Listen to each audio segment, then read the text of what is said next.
Hola, ¿cómo están? Bienvenidos de vuelta. Yo soy el Dr. Marco y el día de hoy voy a hablar de los pacientes con diabetes y específicamente mencionaremos 9 estudios que son indispensables para asegurarnos de que nuestros pacientes con diabetes vivan más tiempo y vivan con una mejor calidad de vida.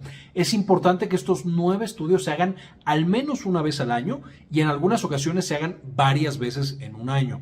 Muchos de estos no van a tener ningún costo más allá de la revisión médica que hacemos con nuestros pacientes. Hay otros que sí tienen un costo, entonces hay que tener en mente que eso también es importante a considerar, pero es extremadamente importante que cualquier paciente diagnosticado con diabetes, ya sea diabetes mellitus tipo 1 o tipo 2, se haga estos 9 estudios al menos una vez al año para asegurar que lo estamos protegiendo de complicaciones potencialmente graves, extendiendo el tiempo de vida que tiene y por supuesto también mejorando su calidad de vida. Entonces vamos a ver cuáles son estos 9 estudios tan importantes. Hemoglobina glucosilada. La hemoglobina glucosilada, ya hemos platicado en otros videos de diabetes, es una proteína, por supuesto la hemoglobina, que se le pega a la glucosa. Cuando hay niveles más altos de glucosa, vamos a tener más hemoglobina glucosilada. Entonces es el mejor parámetro para decirnos en los últimos 3 meses cuál ha sido el nivel promedio de glucosa que ha tenido nuestro paciente. Y como hemos platicado previamente, un paciente bien controlado de diabetes, necesitamos que tenga una hemoglobina glucosilada de menos del 7%. Evidentemente, mientras más baja dentro de ciertos límites, mejor para nuestro paciente y asegura que tendrá una mejor calidad de vida. Ahora, la hemoglobina glucosilada no se hace una sola vez al año. En muchos pacientes la hacemos varias veces al año, justo para mantener monitorizado al paciente. Al decirnos en los últimos 3 meses cómo ha andado nuestro paciente, hay algunos sitios donde lo recomiendan hacer una vez cada 3 meses, es decir, 4 veces al año. Aunque en un paciente que está bien controlado y que ya lo hemos tenido en el mismo medicamento y en la misma dosis por mucho tiempo, podemos disminuir la frecuencia. Pero es extremadamente importante, es probablemente de los estudios más importantes para darle el seguimiento a los pacientes diabéticos y para monitorizar o cambiar el manejo que le estamos dando. Es un estudio de sangre, entonces es bastante sencillo de realizar y por supuesto todos nuestros pacientes con diabetes se lo tenemos que mandar y se lo tienen que estar realizando de manera constante. Sabemos que la principal causa de muerte, lo principal que va a matar a nuestros pacientes que tienen diabetes, van a ser infartos al corazón o infartos al cerebro. Entonces va a ser extremadamente importante que revisemos a lo largo del año, y si no es a lo largo del año, por lo menos una vez todos los años, el riesgo cardiovascular que tiene mi paciente. Es decir, que otras cosas podrían estar afectando su corazón o su cerebro que lo vayan a llevar junto con la diabetes, incluso cuando está bien controlada, a tener un infarto. Entre las cosas que vamos a estar monitorizando en riesgo cardiovascular, por supuesto las más importantes son la presión arterial, que mi paciente no sea además hipertenso, entonces tengo que estarle tomando en las consultas la presión arterial. Número 2, el nivel de colesterol. Una dislipidemia en la que el colesterol esté elevado también va a tapar las arterias y va a acelerar o va a hacer que aparezcan infartos. Y número 3, entre muchos otros que vamos a ir evaluando en la consulta, el consumo de tabaco. Un paciente que fuma y que aparte tiene, por ejemplo, diabetes, va a tener un riesgo mucho más elevado de presentar infartos. Entonces, el riesgo cardiovascular, y de hecho hay calculadoras que ya hemos platicado en el canal en videos previos, y les voy a dejar en la parte de arriba el enlace a uno de esos videos. Hay calculadoras que nos dicen cuál es el riesgo cardiovascular de nuestro paciente y cómo lo podemos ir bajando. Entonces, al menos una vez al año tenemos que tomar el riesgo cardiovascular de nuestros pacientes con diabetes. Uno de los principales órganos afectados por la diabetes va a ser los riñones. Y sabemos que la enfermedad renal crónica o la insuficiencia renal, como antes era conocida, va a ser de las principales enfermedades o comorbilidades que acompañan a nuestros pacientes diabéticos, haciendo que frecuentemente incluso acaben en diálisis. Esto se puede prevenir, por supuesto, con un buen control de la glucosa, pero también vamos a tener que monitorizar cómo está el estado de los riñones de nuestro paciente. Especialmente pensando que hablando de la diabetes mellitus tipo 2, cuando nosotros diagnosticamos a un paciente con diabetes mellitus tipo 2, ya tuvo por lo menos 1 o 2 años o incluso más en los que tenía descontrol de la glucosa. Al ser una enfermedad que es tan silenciosa, vamos a tener que muchos pacientes ya nos llegan con daño a otros órganos entre ellos daño a los riñones. Y para esto necesitamos evaluar la función de los riñones a través de dos estudios principales. Número uno, la presencia de proteínas en la orina, siendo el estudio más temprano y más específico la microalbuminuria, aunque por supuesto si hay más daño renal, podemos literal encontrar albúmina en orina. Y número dos, la depuración de creatinina, que justamente nos está reflejando qué tanto tiene todavía el riñón la capacidad de limpiar la sangre de todos los productos de desecho, y va a ser esencial para determinar que el riñón de mi paciente todavía está funcionando de manera normal, o si ya está un poco afectado, que yo tome medidas para prevenir que siga el avance de ese daño renal.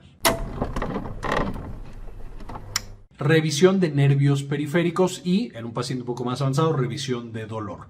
Cuando estamos empezando con el paciente, muchas veces los nervios periféricos van a ser los primeros en ser dañados por el nivel elevado de glucosa.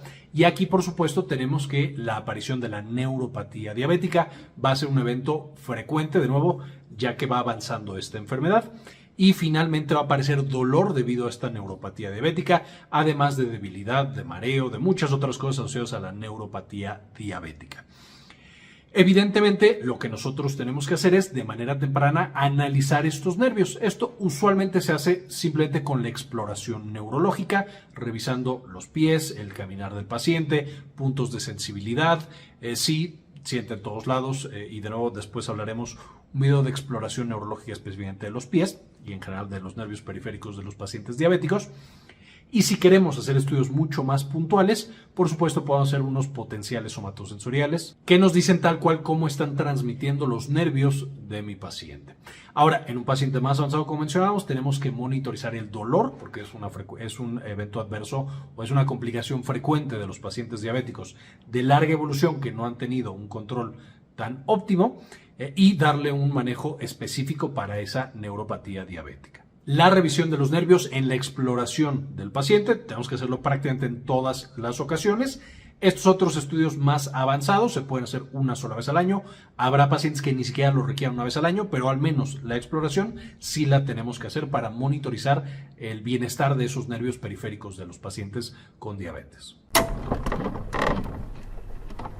Otro órgano que se ve muy afectado por la diabetes es justamente el pie, debido a que con la diabetes cuando va avanzando se van a afectar tanto los vasos sanguíneos de los pies, los nervios y el sistema inmunológico, lo cual nos puede llevar a lesiones que no siente el paciente, que se infectan y que puede llevar a la pérdida de ese pie o incluso de la extremidad, que por supuesto es algo que tenemos que evitar a toda costa en nuestros pacientes.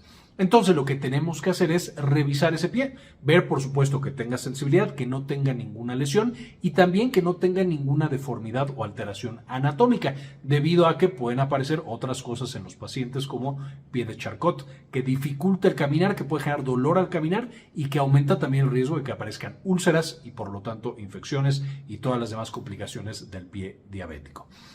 Además de la revisión del pie y ver que esté funcionando de manera adecuada, necesitamos entrenar al paciente y a los familiares a el corte de uñas, porque es frecuente que se generen lesiones por la manera en la que el paciente aprendió desde antes a cortarse las uñas.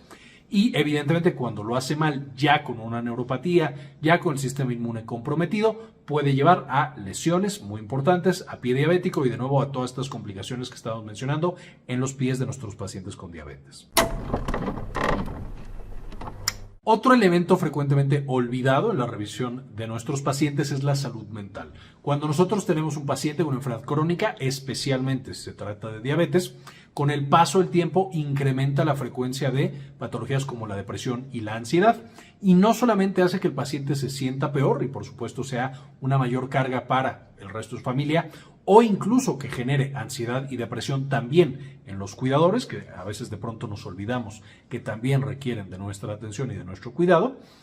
Pero además, estos problemas de depresión y ansiedad pueden llevar a que el paciente no tenga un autocuidado óptimo. No se tome también los medicamentos, no se revise los pies como debería, no se haga el resto de los estudios.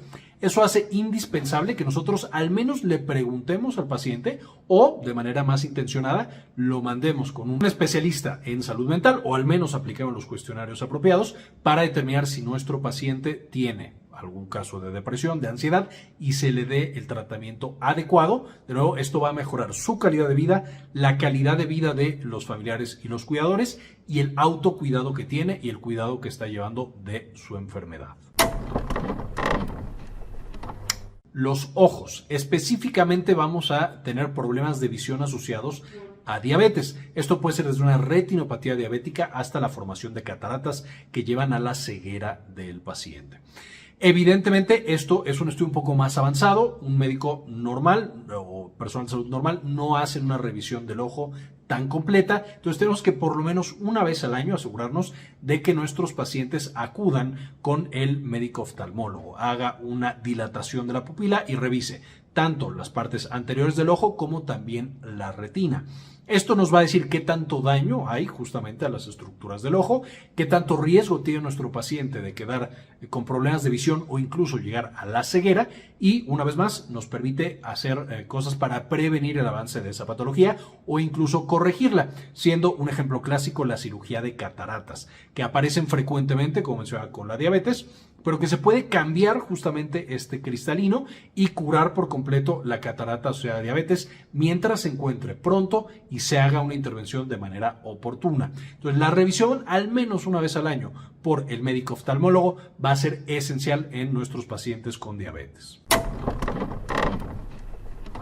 Los pacientes que tienen esta patología muchas veces van a tener también patologías dentales. Puede desde haber problemas en las encías, vamos a tener también la pérdida de piezas dentales, literalmente los dientes se caen, una mayor frecuencia de caries, las caries están más extendidas y esto puede llevar a otra serie de problemas. Por supuesto, la infección puede llevar a descontrol de la glucosa, puede llevar a un peor control de la diabetes y a que aparezcan las demás complicaciones. O incluso una pieza dental que está infectada puede esparcir esta infección a través del cuerpo y causar una infección extremadamente grave. Entonces necesitamos que nuestros pacientes con diabetes al menos una vez al año acudan con su dentista, con su experto en dientes para una revisión y para un manejo adecuado. Tenemos que los pacientes que tienen diabetes usualmente toman varios medicamentos debido a que no está sola esta enfermedad, usualmente va acompañada de algunas otras. Este consejo aplica para cualquier persona, sin embargo en pacientes con diabetes va a ser especialmente importante. Vamos a necesitar evaluar los medicamentos que está tomando esa persona. Hacer una lista completa, ver que estén bien indicados, tanto en dosis como en indicación, que no sea de pronto se lo mandaron hace 2 años y el paciente nunca lo suspendió porque nadie le avisó y se ha seguido tomando un medicamento que ya no está bien indicado, o de pronto la dosis no es la correcta, está muy alta o está muy baja. También es algo típico que manden 2 medicamentos para exactamente lo mismo y el paciente está tomando los 2, incrementando su riesgo. Entonces vamos a tener que hacer una depuración de todos los medicamentos que toma el paciente, que estén bien indicados en la dosis correcta y con el seguimiento correcto para cada uno de ellos. Pero además, en el caso de la diabetes, vamos a tener que otros medicamentos frecuentemente prescritos pueden incrementar la resistencia a la insulina y hacer más difícil el control de la diabetes. Y de pronto, sin cambiar los medicamentos para la diabetes, solo cambiando los otros medicamentos, logramos un mejor control. Por dar 2 ejemplos, los diuréticos para la hipertensión arterial y las estatinas para el colesterol pueden hacer más complicado este manejo del paciente con diabetes. Ya tenemos todo un video de medicamentos que causan diabetes o que complican la diabetes, que les voy a dejar en la parte de arriba para que lo puedan consultar, ver esta lista de medicamentos y de nuevo ver cómo podemos mejorar el manejo de nuestros pacientes, de pronto no cambiando tal cual la terapia para diabetes, sino cambiando los otros medicamentos que toma nuestro paciente, tal vez por opciones que no generen tanta resistencia a la insulina.